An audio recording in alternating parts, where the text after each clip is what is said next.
Hello and welcome back to the horror of video games. Today I'm talking about White Knight and Among the Sleep. Now the reason I want to talk about these games is they present a rather interesting case study for me to talk about, and this comes down to the theme of realism. Now in White Knight you have this over-stylized black and white film noir gangster-esque colour palette employed in this game, and I have to say it's a very dramatic art style. I think it's a very impressive art style.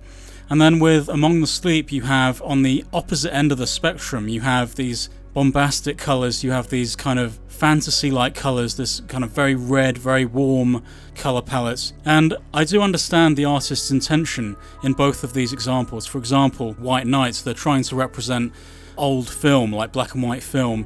They're trying to reference the real world using this very specific colour palette, and I understand that. And also with Among the Sleep, you associate these fantasy-based colours with childhood. So Among the Sleep, you're playing the part of a toddler, and you're exploring this kind of dream world.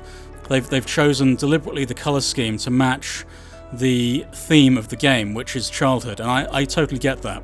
But I think my problem with these two examples is the fact that I think horror has to be placed within a relatable and believable reality, so that ultimately the game is a lot scarier as a result. And the problem with these two examples is the fact that they're just not scary. They're just not scary games at all.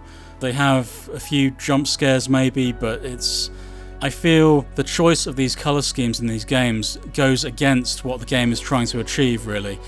I mean, I've seen some footage of a game called PT.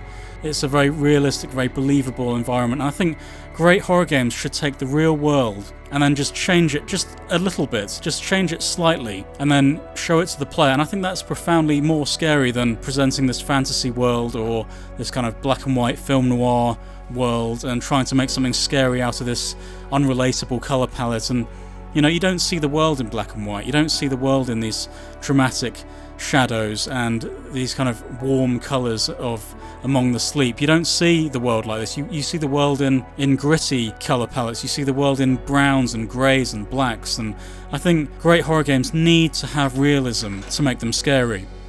And I think ultimately, as graphics improve, I am the firm believer that horror games will be able to represent worlds which are ever more believable.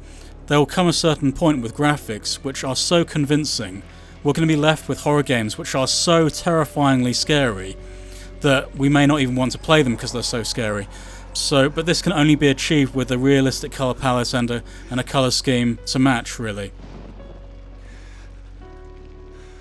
Okay, so that's the end of the video. Hope you enjoyed it. Don't forget to comment, rate and subscribe. You can tweet me at the Horror of VG. I'll see you next time.